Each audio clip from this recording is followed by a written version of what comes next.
In the past, I documented the building process of my boats, and then I publish it on YouTube and share it with everyone.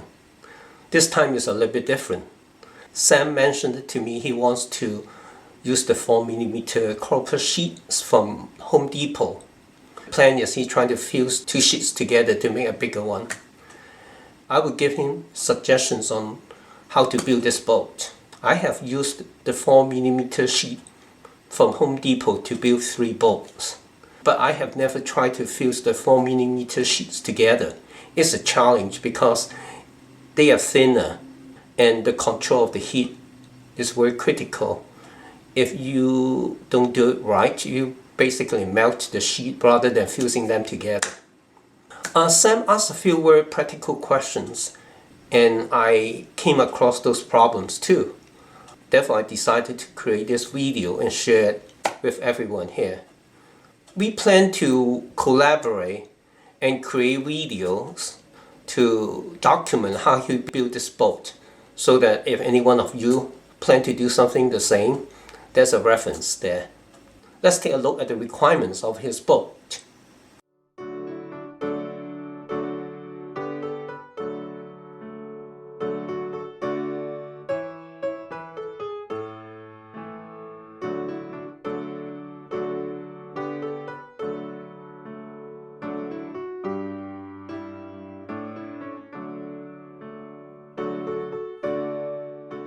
I found a stack of plywood, and then I lay the coroplast sheet on top.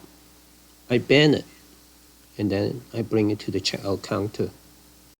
You want to take a look at the boat plan to determine where to fold the coroplast. Since the coroplast sheet is small, I suggest to adopt this design because it gives you more open space for fishing. You can always dress it up and make the boat look nice. Take a look at Paul's boat. My guess, this boat is only around 24 inches wide. Therefore, you cannot sit very high. But for fishing, you want to sit higher, more comfortable. And since the design goal is 36 inches wide, therefore, for fishing, you can sit much higher, maybe 8 to 10 inches. I modified the design of one of my plan so that it is 3 feet in width. The coroplast sheet is still 8 feet long, and I suggest to fuse 2 sheets together around at the middle, overlapping it by 1 foot. And from here to here is 2 feet. That means the whole sheet would be a little bit bigger than what is being drawn here. More or less, you are folding the coroplast sheet at the center line, and the width become 2 feet and 8 feet long. And I hope you can stuff that into your small car. If you look at the plan again, this is 1 sheet of coroplast, and the center line is right here. And there's another fold line, which to fold the stern upward. If you look at just this sheet, you can fold this side, and then you can fold the other side. So the overall length will be 6 feet 9 inches, and the width will be 2 feet. There are different ways of fuse 2 sheets together.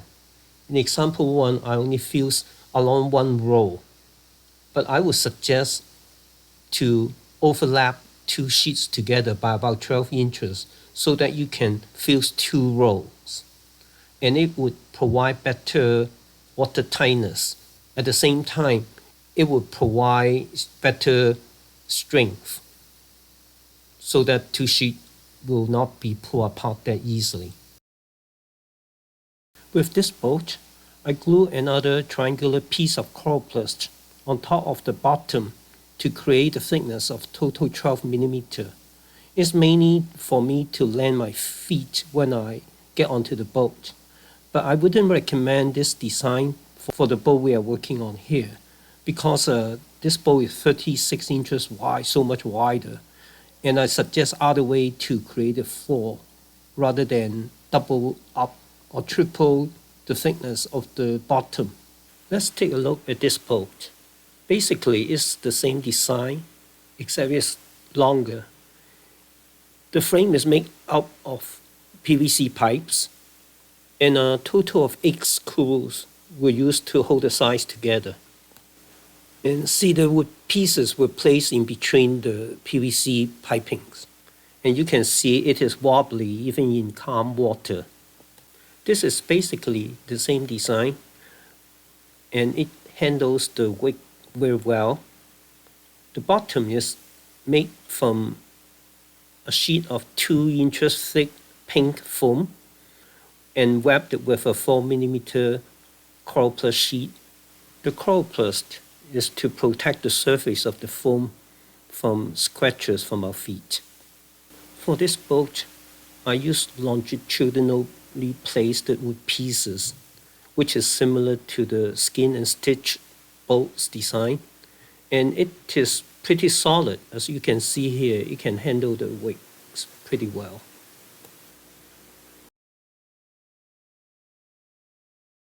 Currently, I'm working on a 13 feet long, 3 feet to 3.5 feet wide boat, and mainly for fishing. I've been trying to figure out how to make the floor. Now I can reuse the floor I made for the other boat, and I will create a bracket as you can see here. And then I can slide in the old floor,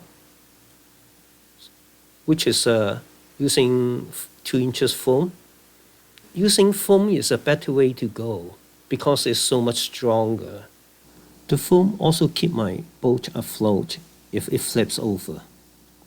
I have 6 inches bracket height here because the draft is most likely 6 inches. Like the other boat, I will make 2 foam blocks as seats. These blocks also provide support to the side walls. The length of the boat is estimated to be 6 feet 3 inches. And I use 4 feet 9 inches to be the length to estimate the draft.